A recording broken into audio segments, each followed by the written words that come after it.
Salut tout le monde, c'est Wesley. Dans cette vidéo, je vais vous expliquer comment réussir votre appel closing. Voilà, vous allez avoir toutes mes stratégies. Vous savez, j'ai fait 10 millions d'euros en 2 ans grâce à l'accompagnement qu'on a apporté à tous nos closers. Et dans cette vidéo, vous allez tout apprendre. Comment réussir un appel closing? Et bien déjà, avant le closing, il y a donc le setting, la prospection. Mais entre le setting et le closing, il y a cette phase d'analyse avant l'appel. Moi, j'aime bien passer 10 minutes avant mon rendez-vous pour analyser en profondeur la personne que je vais avoir au téléphone. Vous allez devoir analyser un petit peu les réseaux sociaux de la personne pour savoir quel type de personne c'est, pour deviner son caractère, pour deviner son quotidien, sa vie, et donc deviner ses problématiques, ses doutes, etc. Ensuite, vous allez prendre l'appel, et donc il y a 15 secondes. Moi, j'aime bien dire, j'ai 15 secondes pour être ton meilleur ami, et 5 minutes pour t'avoir vendu quelque chose.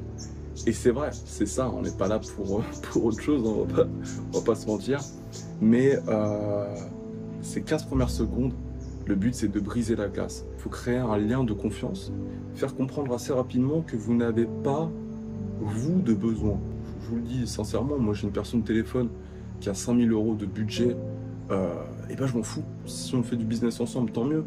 Mais moi je sais que dans 15 minutes, j'aurai un autre rendez-vous, dans 1 heure, j'aurai un autre rendez-vous. Vous n'avez pas de besoin, la personne qui a le plus de besoin, c'est votre prospect, c'est lui qui a besoin de vous. La deuxième chose, c'est aussi montrer son énergie, puis se positionner. Voilà, vous pouvez directement vous mettre en position de force, comme je vous disais, puis vous montrer aussi votre énergie, montrer est-ce que vous êtes la même personne qu'on voit sur les réseaux, c'est quoi la plus-value de cet appel. Ensuite, le deuxième point, c'est de poser le cadre. Donc vous allez justement vous positionner et puis vous allez poser le cadre et qualifier la personne. Donc c'est vous qui allez poser la question directement. Alors, est-ce que tu as jeté un œil à mon Instagram? Ou alors vous pouvez dire, bon, super, je te laisse te présenter. On dit qu'en négociation, celui qui fixe le prix en premier, c'est lui qui a l'avantage. Et donc là, si c'est vous qui demandez à la personne de se présenter d'abord, vous avez des informations en premier en fait sur la personne. Vous saurez ce que vous allez mettre en avant ou non en fonction de qui vous avez en face de vous. J'ai oublié de le dire, mais poser le cas, ça dure en général 5 minutes. Vous avez 5 minutes pour qualifier. Et puis ensuite, vous allez présenter l'opportunité, présenter l'offre. Là, le but, ça va être de rassurer, comparer, prouver. Il va y avoir pendant cette phase-là des objections. Quand vous allez contrer des objections, il y a 4 règles à savoir. La première chose à faire, c'est de se dire que prouver ne veut pas dire promettre. Vous pouvez prouver que ça marche parce que vous avez vu que ça marchait avec d'autres personnes, mais vous ne pouvez pas promettre que ça va fonctionner avec lui, parce que vous ne savez pas, vous n'êtes pas Nostradamus. Le deuxième point, c'est aussi de comparer la vie actuelle de votre prospect à sa vie possible avec votre offre. Donc encore une fois, sa vie possible, tout dépend après de lui, mais c'est bel et bien quelque chose qui va lui permettre de changer sa vie, de changer quelque chose. Donc il faut se dire que si tu fais ce que tu as toujours fait, tu auras ce que tu as toujours eu. Donc forcément, la personne, en signant avec vous, il va se passer quelque chose forcément de nouveau. Le troisième point, c'est de donner des détails sur cette vie qui est possible en parlant de vous. C'est toujours mieux de pouvoir parler de sa propre expérience, on sera toujours plus pertinent. Et puis le quatrième point, voilà, c'est de rassurer via les autres témoignages ou rassurer via l'offre. Quand vous avez une offre irrésistible, voilà, l'offre, elle vous dépasse, elle est tellement irrésistible que vous pouvez closer très facilement parce que l'offre est excellente. Quatrième phase, c'est donc de contrer les dernières objections. Sachez que s'il y a des objections, c'est très bien. Une personne qui n'est pas intéressée ne donnera pas des objections. Elle dira ok, c'est cool, je te tiens au courant, et puis à jamais. Ce que vous allez devoir faire à partir de là, c'est projeter la personne. Projeter la personne comme si elle venait déjà de vous dire qu'elle allait payer. Pour vraiment vous dire, ok, donc là tu m'as dit que tu étais salarié, d'accord, donc tu as peut-être 2 heures de temps libre le soir, génial. Sache que demain il y a un live qui est de prévu, donc tu pourras d'ailleurs, dès que tu arrives, rejoindre un live, ou alors vous pourrez dire, voilà, les premiers chapitres de cette formation-là, ils sont hyper simples à suivre, tu verras, il y a des petits bullet points pour que tu puisses soit suivre les premières étapes par écrit, par vidéo, selon le temps que tu as disponible.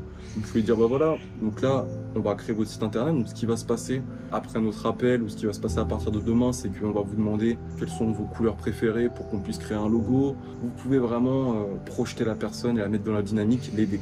Et puis, si la personne vous dit qu'elle n'a pas de questions, pas d'objection, donc pas de raison de refuser, Donc là, vous allez dire, ce qui va se passer si tu n'as pas de questions, c'est que je vais, c'est que je vais, c'est que je vais. Et donc là, on passe sur la dernière étape qui est le CTA, le Call to Action, l'appel à l'action.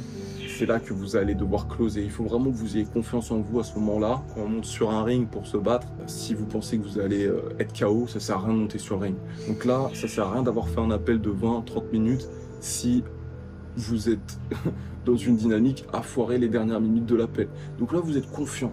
Vous êtes confiant. Si vous n'êtes pas confiant, c'est que vous ne croyez pas en vous, ou alors que vous ne croyez pas en votre offre, et dans un cas comme dans l'autre, ça ne va pas. Moi, vous savez, je ne suis pas quelqu'un qui va forcément closer en one shot. Je respecte mon prospect, je sais que c'est parfois du stress pour lui. Si je sais durant l'appel que la personne elle est réellement intéressée, j'ai pas de problème à lui laisser de l'espace, ne pas la brusquer.